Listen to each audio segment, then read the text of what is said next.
जैसे जब मुसलमान भारत में आए थे उससे पहले भारत की भाषा क्या थी?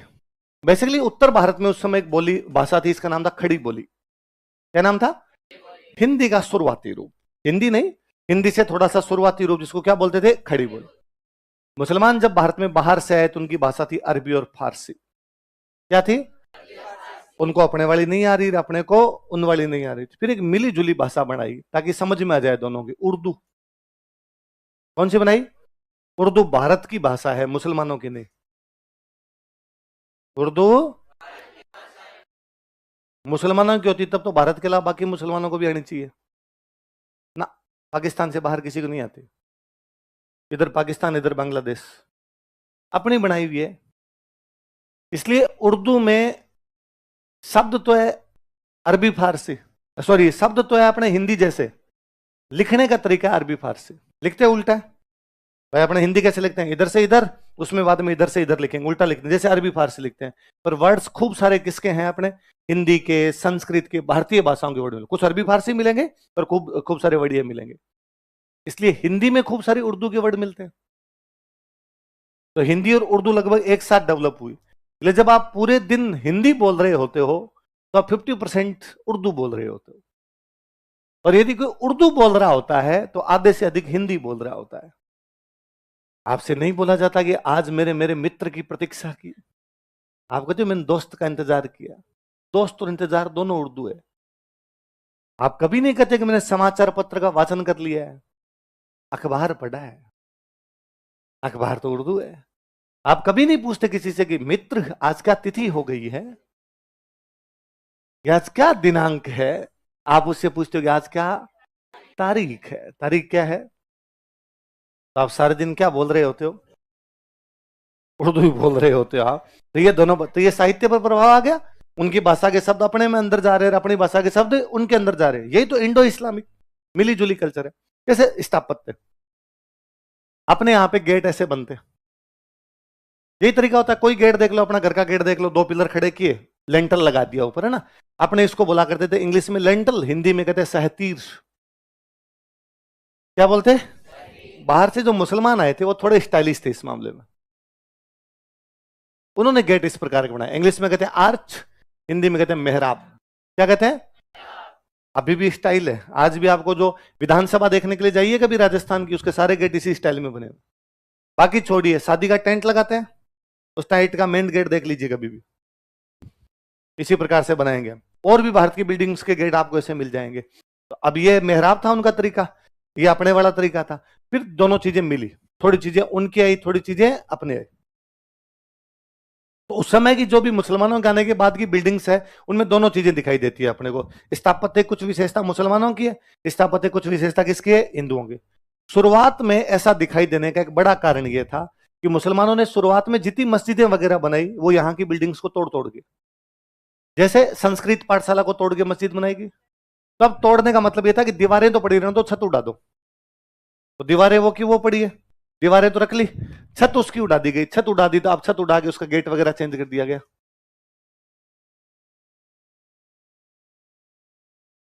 मीनारें खड़ी कर दी गई, तो थोड़ा अलग प्रकार से हो गया। अब उसकी ये दीवारों को आप देखोगे तो वो चीख चीख के कहती है मंदिर है।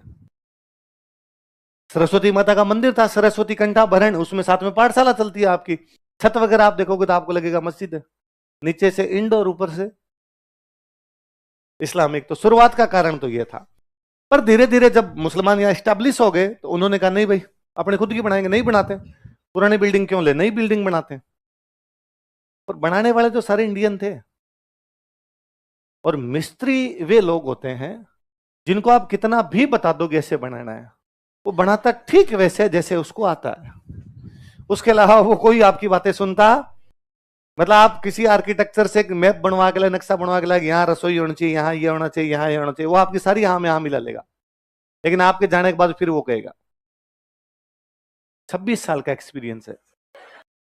और ये कल के छोरे जो यूं कागज में बना बना के देते हैं, इनको पता है क्या करना है क्या नहीं करना है। मैं अभी भी यूं डोरी फेंकूं तो सीधी जाती है, तो नापने के लिए गुणियां फेंकते हैं ऐसे, तो मैं आज ही फेंकूं तो मेरा सीधा सीधा चला जाता है।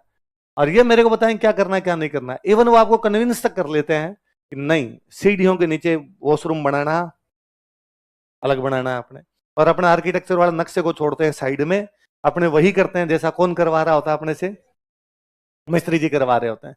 तो मुसलमान राजाओं ने खूब कहा कि ये करना है, ये करना है, ये करना है। उसने कहा, और उसने किया वही जो उसको करना था। जैसे दिल्ली में एक सुल्तान हुआ गयासुद्दीन तुगलक, क्या नाम था?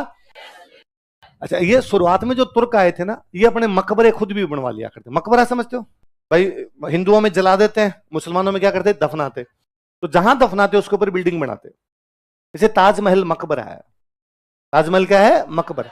जहां दफनाया गया वहां पर ऊपर क्या बना देते? मकान बना देते। तो शुरुआत में जो मुसलमान राजा उन्होंने खुद के मकबरे पहले ही बनवा लिए। दो कारण, एक तो उनको अपने बेटों पर भरोसा नहीं था कि क्या पता बनवाएगा कि नहीं बनवाएगा, एक दूसरा पता नहीं कैसा बनवाएगा, तो पहले ही अपना मकबरा बनवा देते, फिर कहते भाई मैं मरूं तो मेरे को यहां पे दफना देना। तो दिल्ली में एक सुल्तान हुआ, उसका नाम क्या है? गयासुद्दीन तुगलक। उसने मिस्त्री बुलाया, उसने मिस्त्रियों को कहा कि एक मकबरा बनाना है, पूरी इस्लामिक विशेषता। मिस्त्रियों ने कहा डन, पक्का, आप जैसा कहोगे वैसा बना देंगे। तो उसने कहा सबसे पहले नीचे तो होनी चाहिए एक झील, आर्टिफिशियल लेक, कृत्रिम झील। ठीक है साहब, बना दी। अब बताओ, अब इसके अंदर एक बनाया जाए चबूतरा, बना दिया साहब। अब बताओ कि इसके साइड साइड में खींची जाए मीनारे, खींच दी साहब। अब बताओ कि अब इसके बीच में बनाई जाए बिल्डिंग, उसका गेट होना चाहिए मेहराब स्टाइल का, हो गया साहब। अब बताओ कि इसके ऊपर बनाया जाए गुंबद, बना दिया। अब बताओ, बस ये करना है। अपने वालों ने ठीक यहां तक ऐसा ही किया। ऊपर जाने के बाद उसके भगवान जाने क्या जी में आई, उसने एक तो बनाया कलश और एक बनाया आमलक। क्या बनाया? कलश होता है कलश अपने, तो ये अपने मंदिरों में बनाते थे, कलश और आमलक। मुझे कई बार, अब गयासुद्दीन तुगलक का मकबरा पढ़ते हैं, आप पढ़ाते तब कहते हैं कि गयासुद्दीन तुगलक का मकबरा हिंदू तथा इस्लामिक दोनों विशेषताएं रखता है। वह नीचे से ऊपर तक इस्लामिक विशेषताओं का है, लेकिन उसके शीर्ष भाग में कलश तथा आमलक बना दिए गए। तो मुझे लगता है गयासुद्दीन तुगलक ने नहीं कहा होगा बनाने हैं, मिस्त्री ने खुद ही बना दिए होंगे। गयासुद्दीन तुगलक ने कहा होगा हटाओ, उसने कहा रुको साहब, ये 15 मजदूर खड़े, पूछो फूट रहे लग रहे हैं नहीं लग रहे? और सबने कहा कि थू थू, ऐसे सुने हमसे तो पहले कभी भी बने। हम कई काम इसलिए करते हैं क्योंकि लोगों को अच्छे लगते हैं। तो उन्होंने कहा भाई जब अच्छे ही लग रहे हैं तो रहने दो। तो दोनों विशेषताएं दिखाई देती है स्थापत्य में, इंडो भी और इस्लामी भी। शुरुआत में ऐसा दिखाई देने का कारण क्या था? बिल्डिंग्स तोड़ तोड़ के बनाएगी। बाद में ऐसा दिखाई देने का कारण क्या है? मिस्त्री सारे के सारे यहाँ के थे। तो साहित्य में भाषा पे प्रभाव देख लिया, स्थापत्य। दो चीज, संगीत और चित्रकला, कौन कौन सी? ये तो मुसलमानों ने सीखी भारत आके, क्योंकि इस्लाम कहता है कि संगीत और चित्र बनाना हराम है। नहीं तो गाना गाया जा सकता ना चित्र बनाया जा सकता। लेकिन जब वो भारत में आए तो उनको लगा कि यार ये तो बड़े जोरदार है। अपने यहाँ शाम को सब लग जाते हरे रामा हरे कृष्णा। उन्होंने पूछा ये क्या? आपने कहा कि भगवान से मिलने का माध्यम है, ईश्वर राजी होता है। तो क्या झूल झूल के हरे रामा हरे कृष्णा क्यों करते हो? कि फ्रीक्वेंसी सेट कर रहे होते हैं कि भगवान से डायरेक्ट फ्रीक्वेंसी मिल जाए। तमाम दरगाहों में, किसमें? दरगाह, दरगाह समझते हो? दरगाह, तमाम दरगाहों में कव्वालियां गाई जाती है। मौला मेरे भर दे झोली मेरी, ये मोहम्मद दर से जाए ना तेरे कोई खाली। और सब झूल झूल गए। मोइनुद्दीन चिश्ती भारत के एक बड़े सूफी संत कह के गए कि संगीत अल्लाह से मिलने का माध्यम है। संगीत, हमने मुसलमानों को संगीत सिखाया। हमने कहा लो भाई साहब इधर आओ, हम बताते हैं आपको म्यूजिक में क्या मजा है। और चित्रकला, अपने ત્યાં अकबर आगे बादशाह बना तो अकबर ने कहा कि वे लोग जो चित्रों को पसंद नहीं करते मैं उनको पसंद नहीं करता हूं। मुसलमान राजा के मुंह से हमने ये कहलवाया। जहांगीर कहता है कि मेरे सामने यदि कोई पेंटिंग रख दी जाए तो मैं उसका पेंटर बता दूंगा बिना नाम बताए। यदि वो पेंटिंग अलग अलग लोगों ने बनाई है कि उसका मुंह अलग आदमी ने, हाथ अलग आदमी ने, कान अलग आदमी ने, तो मैं अलग अलग बता दूंगा कि मुंह किसने बनाया है, हाथ किसने बनाया है, कान किसने बनाई है, आंख किसने बनाया है। इसका मतलब चित्रकला में पारंगत हो गया। और क्या चाहिए? तो सीख लिया। तो संगीत भी सिखाया हमने। तो फिर क्या, कोई बंदा जब चित्र बनाएगा तो उसके दिमाग में जैसे मान लो अपने यहां पर यह था कि अपने कपड़े अलग प्रकार से बनाते हैं। ऐसे मुगलों की बातें विशेषता है कि उन्होंने जब पेंटिंग में कपड़े बनाए तो उनमें कपड़े ट्रांसपेरेंट है। कपड़े कैसे? अब वो उनकी विशेषता थी। पर चित्रकला में ट्रांसपेरेंट कपड़े दिखाई देते हैं, तो ये इस्लामिक विशेषता। चित्र अपनी तरह बना हुआ तो कैसा? इंडो। उनकी कलर बड़े यूज, चमकीले, वैसे ब्राइट साइनी कलर ज्यादा यूज में लेने लगे, वो उनकी विशेषता आ गई। तो इंडो इस्लामिक कल्चर में सब जगह कल्चर के जो जो पक्ष होते हैं उन सब पे असर दिखाई दिया। जैसे आर्किटेक्चर में, जैसे साहित्य में, जैसे संगीत में, जैसे जब इंडियन हिस्ट्री पढ़ोगे, ये ज्यादा काम का इंडियन हिस्ट्री का है, वहां पर इन सब में लिखोगे कौन से चित्र में प्रभाव है, कौन से में नहीं। यहां पर अपने बात याद रख लेंगे, याद रह जाएगी। एक पॉजिटिव ये हुआ कि अपने यहां पर दो नए आंदोलन प्रारंभ होते हैं, सूफी और भक्ति। कौन कौन? इस्लाम भारत में आने से पहले थोड़ा ज्यादा कट्टर है, जैसे कि वो संगीत चित्रकला इनमें किसी में भी विश्वास करते नहीं। यहां आने के बाद इनमें विश्वास करने लगे तो थोड़ा लिबरल हुआ और कट्टर हो गया। इस्लाम का जो लिबरल रूप भारत में आने के बाद में आया वो था सूफीज्म। कौन सा था? इसमें वो संगीत को भी मानते हैं, चित्रों को भी मानते हैं, यहाँ की हिंदू विशेषताओं को भी स्वीकार करना शुरू कर दिया। इस्लाम पर हिंदू धर्म का जो प्रभाव दिखाई देता है वो कौन सा है? सूफी। कौन सा है? दरगाहें बनी। क्या बनी? दरगाहें। संत आने शुरू हुए, सूफी संत आने शुरू हुए, उनकी पूजा अर्चना शुरू हुई। इसलिए दरगाहों में सब जाते हैं, हिंदू भी जाते हैं और मुसलमान भी जाते हैं। एक बार हो सकता है मस्जिद में कोई हिंदू सोचे कि भाई मैं क्या लाऊं मस्जिद में, मस्जिद तो मुसलमानों की है, पर दरगाह में ऐसा कौन सोचता है? अजमेर वाली दरगाह में जितने मुसलमान जाते हैं उतने पीर बाबाओं के, सब दरगाहों पे सब माथा टेक रहे होते हैं, सब पीर बाबाओं के हाथ के वो को ताबीज वाबीज बने हुए सब डाल रखे होते हैं। तो वहां पर वो एक लिबरल रूप आ गया, वो भारत का रूप है सूफीज्म। हिंदू धर्म पर इस्लाम का जो प्रभाव दिखाई दिया वो था भक्ति। कौन सा था? भक्ति। दो चीजें। ये तो जब बाहर से तुर्क आए तो तुर्कों ने यहाँ पे मंदिर तोड़ने शुरू किए। जब मंदिर तोड़ने शुरू किए तो लोग बड़े घबराए शुरुआत के अंदर, अरे यार अपने तो ये मानते हैं कि मंदिर में भगवान है और भगवान सर्वशक्तिशाली है, सर्वशक्तिमान है, और उसका तो मंदिर ही तोड़ दिया, तो अब अपने पास तो कुछ बचा ही नहीं। उस समय के जो भी संत पुरुष थे, उस समय के जो भी समझदार लोग थे, उन्होंने लोगों को समझाया कि ना, एक मूर्ति के टूटने से हमारे धर्म को कोई प्रभाव पड़ने वाला, भगवान मूर्ति में नहीं है, घट घट में भगवान है, कण कण में भगवान है। घर में बैठ के दी राम राम राम राम कर लोगे तो भी भगवान राजी होंगे, उसके लिए किसी मंदिर जाने की या मूर्ति पूजने की आवश्यकता। आप तो मनुष्यता का पालन कीजिए, पशु पक्षियों का भी ध्यान रखिए, पेड़ पौधों का भी ध्यान रखिए, दीन दुखियों की सहायता कीजिए, माता पिता गुरुजनों का आदर कीजिए, परोपकार की भावना रखिए। ये भगवान की सच्ची आराधना है, और इसके लिए किसी मूर्ति को पूजने की आवश्यकता, किसी मंदिर बनाने की आवश्यकता नहीं। आप तो अपने घर के परिंदे में, परिंदा समझते हो, जहां मटके रखते थे पहले उस जगह क्या बोलते हैं? परिंदा। उसमें एक ईंट रख के अगरबत्ती कर दोगे ना, भगवान राजी है। आप तो अपने खेत में किसी खेजड़ी के पेड़ के नीचे 4-3 ईंटें यूं लगाइए, एक ईंट ऐसे, एक ईंट ऐसे और एक ईंट ऐसे, उसमें पूजा कर लीजिए, भगवान उसमें क्या हो जाएंगे। और आप अपने गांव में देखिए जगह जगह पालिये बना रखे, छोटे छोटे मंदिर बना रखे। और मैंने कभी पहले ही बताया होगा, मुझे बड़ा प्राउड फील होता है यार, कितने कितने वर्षों तक हमने हमारी कल्चर बचा के रखी। हमने एक पेड़ के नीचे 3 ईंटें लगा के एक किसी देवता की पूजा करनी शुरू की, और हमने अगली पीढ़ी को बताया कि ये अपने देवता है, फिर अगली पीढ़ी को बताया अपने देवता है। 1000 साल बीत गए उनको, आज भी हम उन देवताओं की पूजा करते हैं।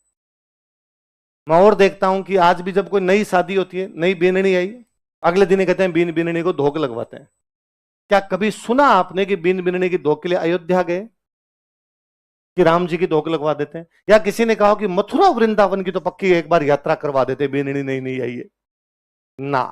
पर बीननी को सुबह लगते हैं 7 बजे घुमाने के लिए, शाम की 7 कर देते हैं। गांव वाले क्षेत्रपाल जी, भोमियोसान, जुंजार जी खत्म नहीं होते, है ना। दूल्हा तो उस साफे में सिर दुखने लग जाता है, बीननी घूंघटे में अब मरूं हो जाती है। उसके बावजूद पूरे दिन धोख लगवाते हैं, क्योंकि हम उस नई लड़की को बता रहे होते हैं कि ये वे लोग हैं जिन्होंने हमारी रक्षा की थी, ये वे लोग हैं जो धरती के लिए काम आए थे, ये वे लोग हैं जिनको 1000 वर्षों से हम देवता मान के पूज रहे हैं। तुम इस घर की धीरानी बनी हो, तुम्हारी संतान इस घर को चलाएगी, तुम बताना संतान को कि इनकी पूजा करे।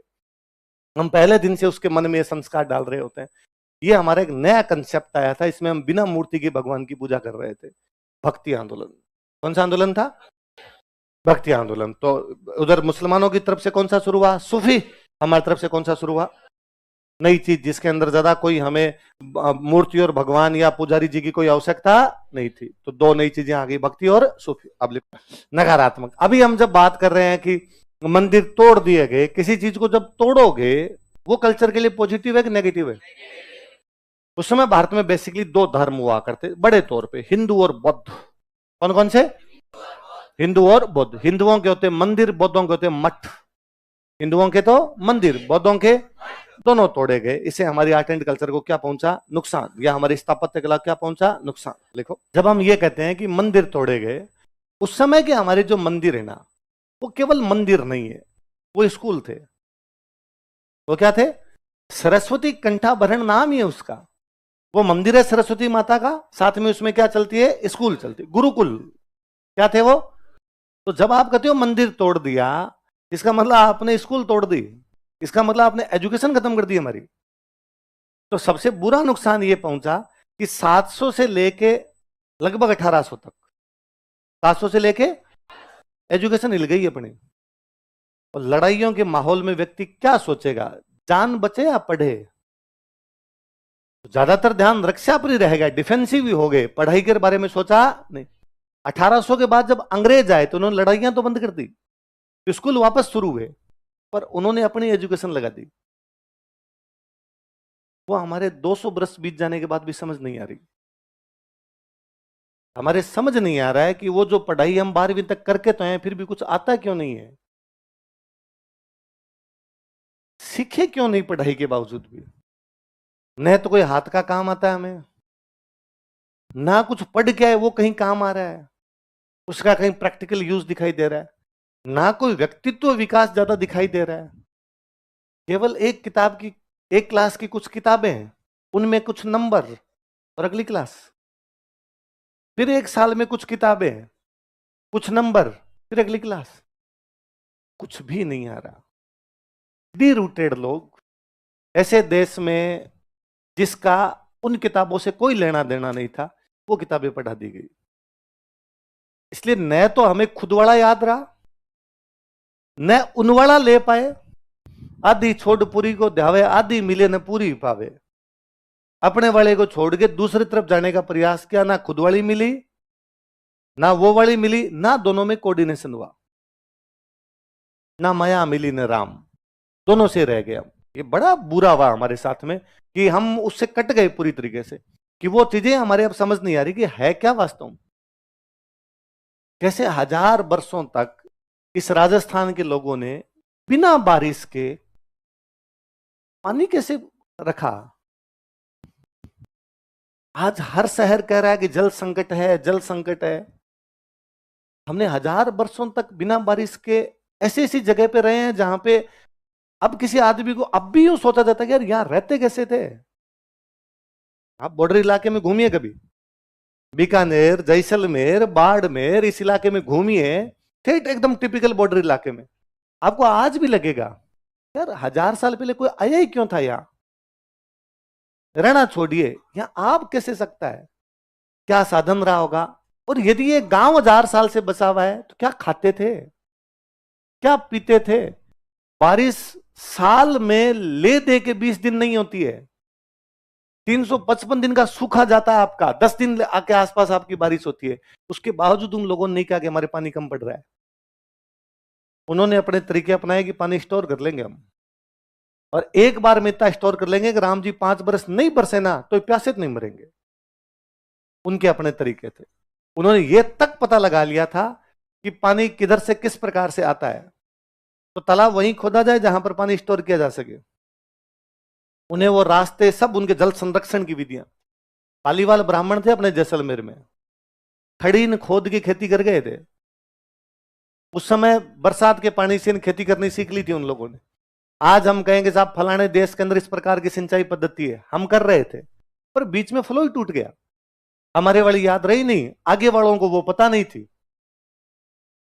1857 की क्रांति के बाद में दिल्ली के अंदर महिलाओं के शादी के जो गीत है ना, वो यदि कोई नोटिस करे तो उन गीतों में एक गीत है, महिलाएं गीत गाती है शादी में कि फिरंगी नल मत लगवा दीजिए रे, फिरंगी नल मत लगवा दीजिए रे, हे अंग्रेजों नल मत लगवाना, टुंटी घरों में पानी के लिए नल प्लीज मत लगवाना।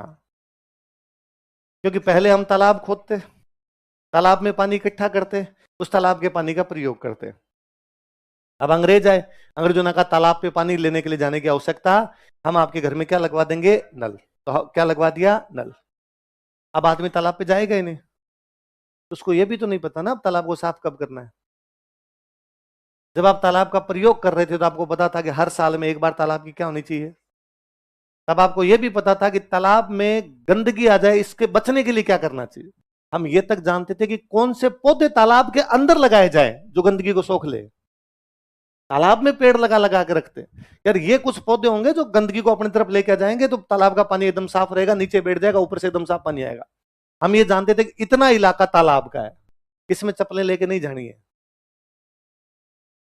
अब जब उधर तालाब की तरफ जाना बंद कर दिया, क्योंकि मुझे पता है मैं तो सुबह जैसे ही खोलूंगा मेरे तो नल आ जाएगा, तो धीरे धीरे तालाब भरने लगा, गंदगी भरने लगी उसमें। 10-15 साल बाद में तालाब खत्म हो गया। जब तालाब खत्म हुआ तो हमने एक काम और जोरदार किया, तो जमीन समतल हो गई, तो हमने घर बना लिया। हमने उन उन जगहों पे घर बना लिए जो पानी आने का रास्ता था। इसलिए हर शहर में बरसात के दिनों में घरों के अंदर पानी घुस जाता है, क्योंकि पानी अपना रास्ता कभी भूलता ही नहीं है। वो आएगा, उसी रास्ते से वापस आएगा, आपके घरों के अंदर आएगा। आप कहते हो हमारे घर में पानी आ गया ना, आपने पानी के घर में अपना घर बना लिया। घर पानी गए था, आप गलत जगह आके बैठ गए वहां पर, इसलिए वहां पे आ रहा है। अब अपने साथ दोनों समस्या है, बरसात ज्यादा तो पानी इकट्ठा, बरसात कम तो पानी है ही नहीं। न तो हम निकालना जान रहे हैं, ना हम स्टोर करना जान रहे हैं, क्योंकि उस व्यवस्था को हम भूल गए, पुराने वाली को। नए वाली व्यवस्था इस प्रकार की है नहीं। धीरे धीरे उन नलों में पानी आना बंद हो गया। अब अगर टैंकर मंगाओ, वो महिलाएं गीत गा रही है आज के 150 साल पहले कि फिरंगी नल मत लगवा दीजिए रे। कभी आप पढ़ना, एक अनुपम मिश्र बहुत अच्छे राइटर है, उनकी एक बहुत अच्छी बुक है राजस्थान की रजत बूंदे। क्या नाम है? राजस्थान की रजत बूंदे नाम करके उन्होंने बुक लिखी। उन्होंने बताया कि राजस्थान एग्जाम्पल है पूरी दुनिया के सामने कि बहुत कम बारिश के दिनों में उन्होंने किस प्रकार बारिश के पानी को स्टोर करके अपना चला लिया था। उन्होंने अलग अलग देशों के एग्जाम्पल दिए, साहब उस देश में अपने से अधिक बारिश होती है, उसके बावजूद वहां पे जल संकट है। राजस्थान में उनसे कम बारिश होती है, उसके बावजूद हमारे जल संकट है। बड़ी अच्छी 2 किताबें उनकी, एक तो राजस्थान की रजत बूंदे, एक उनकी किताब है आज भी खरे हैं तालाब। आज भी खरे हैं तालाब, खरे उतरते हैं तालाब। आप कभी बीकानेर साइड में, चूरू साइड में जाइए और उन गांव के नाम नोटिस कीजिए। हर गांव के पीछे सर है। गांव का नाम है तोलिया सर, गांव का नाम है हरपाल सर, गांव का नाम है पातली सर, गांव का नाम है भेरू सर।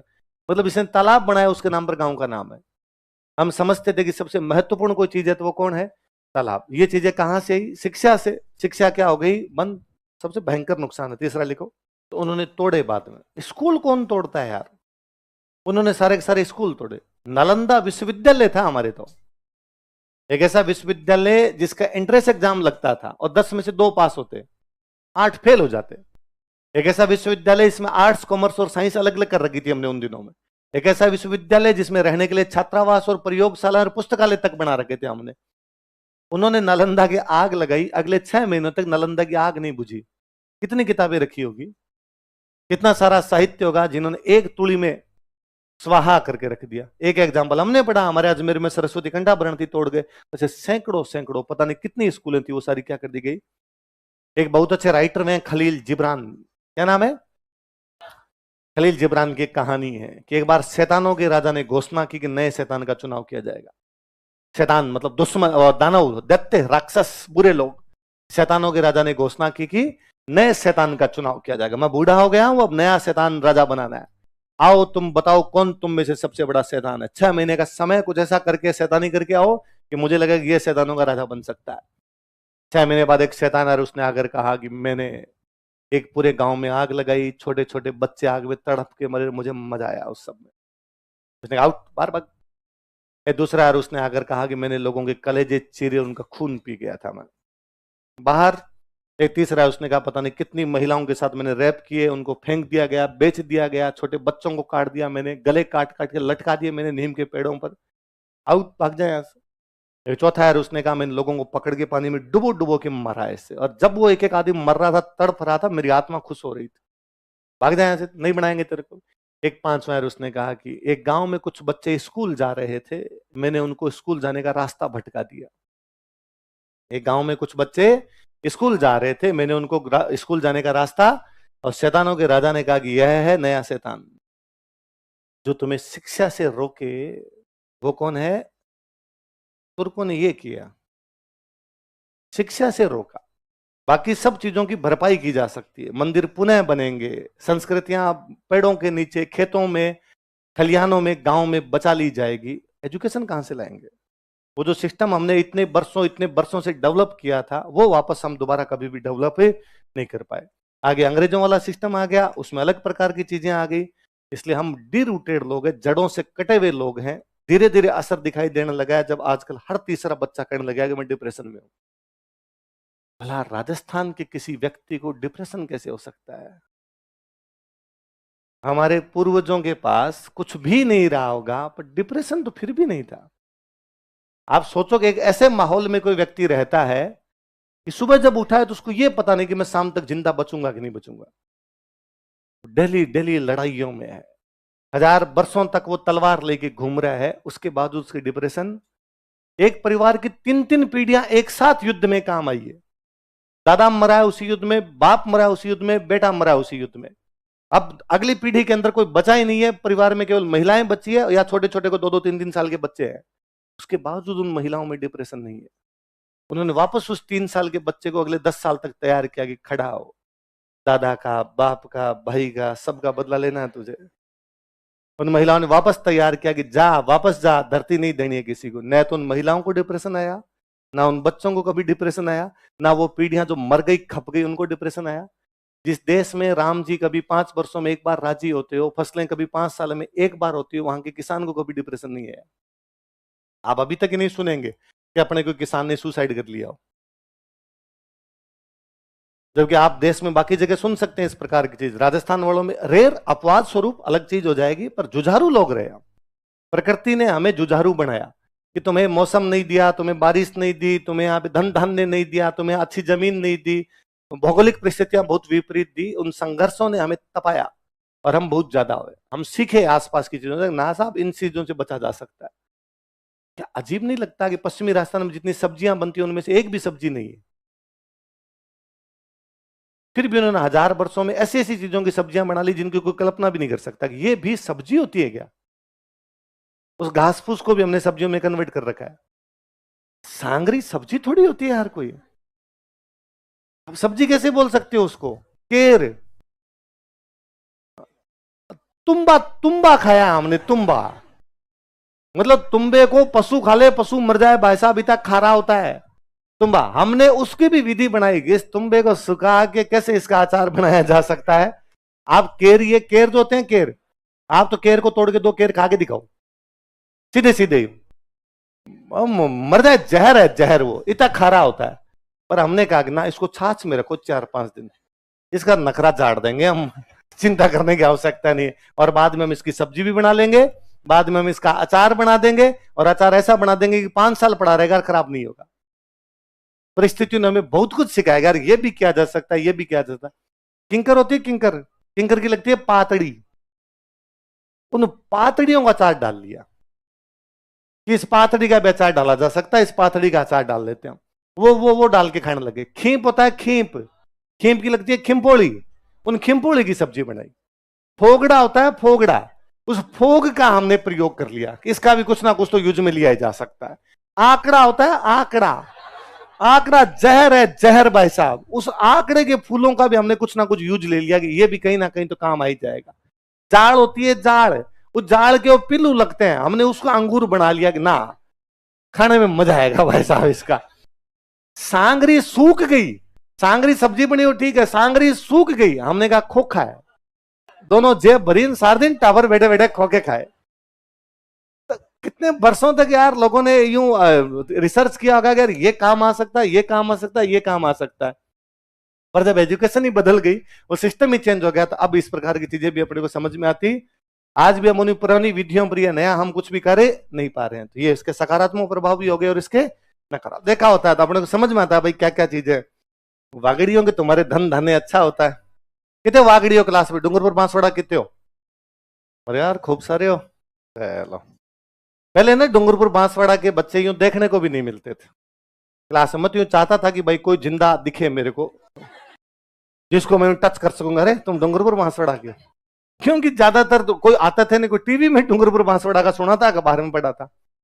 फिर एक किसी बैच में मैंने यूं बोल दिया कि ये डूंगरपुर बांसवाड़ा वाले पता नहीं क्या करते हैं, पढ़ाई करने तो आते नहीं है, ये गुजरात चले जाते हैं, सबको बिजनेस करना होता है, उधर दिसावर जाके बिजनेस करते हैं, या ज्यादा उदयपुर आके छोटी मोटी तैयारी करके वापस चले जाते हैं।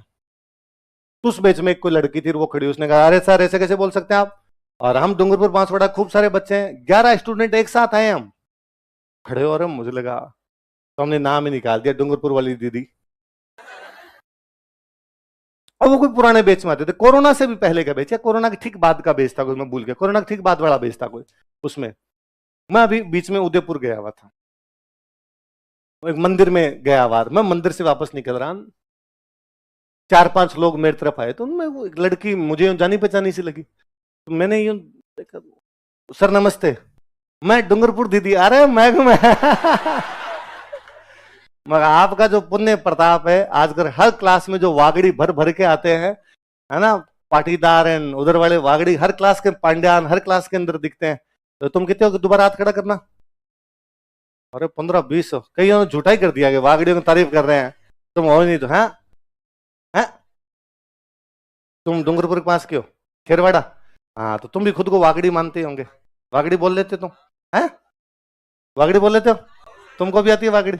हाँ, मुझे तो मैं तो वागड़ियों को ऐसे लगता है जैसे कोई एक संदूक है, उसमें कुछ यूं रखा है, यूं घुमा दिया, ऐसे बोलते हो तुम, आपस में बोलते हो तो इतना जल्दी जल्दी जल्दी जल्दी बोलते हो। हमारी भाषा में, कि हम पश्चिमी राजस्थान वाले बोलते हैं धीमे धीमे, ठहराव है एकदम, क्योंकि हमें कोई काम नहीं था, तो हमारे यूं महिलाएं तो बात करती है तो यूं करेगी, डावडो पपुडरा पापा, खींचती है, कोई काम धंधा नहीं, आराम से धीरे धीरे धीरे धीरे। तुम वागड़ियों को यूं लगता है अपने तो काम धंधा है, इसलिए तुम इतनी जल्दी ऐसे कर जाते हो, समझ में नहीं आता तुम्हारे वाला। चलो ठीक है, लेकिन पृथ्वीराज की कौन सी सांस्कृतिक, उस समय एक डिपार्टमेंट बना दिया था आर्ट एंड कल्चर का, किसका, 26 साल की उम्र में पृथ्वीराज की डेथ ही होगी, 26 साल की उम्र में तो डेथ ही हो गई थी। उससे पहले यार कितना इंटेलिजेंट था पृथ्वीराज, उसको ये पता था आर्ट एंड कल्चर का डिपार्टमेंट अलग से होना चाहिए। और ऐसे लोग तभी याद किए जाते हैं कि वो अपने जीवन में कुछ ना कुछ अलग करके गए होते हैं। मैं कहता हूं कि मैंने आपको विग्रह चतुर्थ पढ़ाया था, मैंने खूब यूं तारीफें की, मैंने कहा कि मैं मूवी बनाऊंगा ऐसी खूब सारी, पर जब तक हमने विग्रह चतुर्थ नहीं पढ़ा था, आप तो जानते भी नहीं थे ना, या इतनी बातें तो कम से कम नहीं जानते थे। मतलब यदि कोई बंदा जब तक हिस्ट्री ना पढ़े वो विग्रह चतुर्थ के बारे में जानता, तो पृथ्वीराज को जानता है। वह आदमी भी जिसने किताबों के भी हाथ नहीं लगाया हो, हिस्ट्री छोड़िए, अनपढ़ हो, स्कूल ना गया हो, उसके बावजूद भी उसको पृथ्वीराज के बारे में तो पता है, जो कि पृथ्वीराज को मरे हुए 800 साल हो गए, 1192 में तो पृथ्वीराज की डेथ है, आज 2025 चल रहा है, 800 बरस बाद में भी यदि पृथ्वीराज की बातें की जाती है, इसका मतलब उस आदमी ने कुछ तो अपने समय में अलग किया था। उस अलग में ये भी है कि आज के 800 बरस पहले इन युद्धों के माहौल में उसने सोचा कि डिपार्टमेंट किसके लिए होना चाहिए। देखो, मैंने एक दिन पहले ही आपको बताया था कि पृथ्वीराज रासो अभी तक भी हिस्ट्री नहीं मानी जाती, उसने जो लिखी है वो बातें सच्ची है झूठी अभी तक भी एग्जैक्टली पता नहीं है, क्योंकि उसकी खूब सारी बातें असत्य सिद्ध हुई है। लेकिन पृथ्वीराज विजय वाली बहुत सारी बातें सिद्ध हुई, इसलिए हमने बार बार पृथ्वीराज विजय को कोट किया। हमने कहा कि अजय राज ने धरती को चांदी से ढक दिया, किसमें लिखा हुआ है, पृथ्वीराज विजय। हमने पढ़ा कि वेरी घट की उपाधि किसमें है, पृथ्वीराज विजय। हमने पढ़ा कवि बंधु की उपाधि किसमें, पृथ्वीराज विजय। तो हम क्यों कर रहे हैं पृथ्वीराज विजय को बार बार कोट, क्योंकि ज्यादा अच्छी किताब कौन सी मानी जाती है, पर पृथ्वीराज विजय में एक बड़ी कमी है, पृथ्वीराज विजय त्राइन के पहले युद्ध पे जाके समाप्त हो जाती है। त्राइन का पहला युद्ध हुआ, पृथ्वीराज चौहान की जीत हुई, हैप्पी एंडिंग।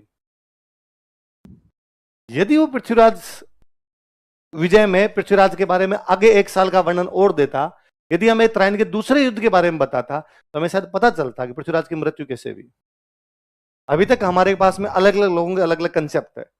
लक्ष्मीधर कहता है युद्ध में लड़ता हुआ मारा गया, हसन निजामी कहता है कि उसने कुछ दिन तक अधीन राज किया, फिर उसने विद्रोह किया, फिर उसको हमने मारा है। चंद्रबरदाई कहता है आंखें निकाल दी, फिर वहां ले जाके मारा है। अलग अलग खूब सारी थियरी है। यदि जयानक लिखता शायद ज्यादा अच्छा लिखता, और मुझे लगता है पृथ्वीराज की मृत्यु तो किसी भी बुरे तरीके से की गई होगी तुर्कों द्वारा, इसलिए जयानक से लिखा ही नहीं गया। कई बार आप अपने हीरो की छवि को खराब नहीं करना चाहते, आपको वो मंजूर ही नहीं होता अंदर से, अरे यार मेरा हीरो था, इसने सब काम ऐसे किए, अंत में जाके इसके साथ ऐसा हुआ, तो मेरे से लिखा ही नहीं जा रहा है। उसने हैप्पी एंडिंग कर दी। ठीक MS धोनी की मूवी की तरह। MS धोनी की मूवी आई थी 2014-15 के आसपास में, पर मूवी 2011 पर समाप्त हो जाती है। वर्ल्ड कप का फाइनल है, बॉम्बे का स्टेडियम है, धोनी छक्का लगाता है, उधर रवि शास्त्री की आवाज आती है, Dhoni finishes match in style, और उसी के साथ ही party begins in the dressing room. Movie क्या हो जाती है, आगे वाला वर्णन नहीं बताया हुआ, तो हैप्पी एंडिंग। यहां पे धोनी रन बना रहा है, यहां तक आगे नहीं बनाए, खत्म करो अपने को। तो वैसे कैसे पृथ्वीराज विजय 1191 पे जाके क्या हो जाती है, समाप्त। बाकी ज्यादा अच्छी किताब ये है।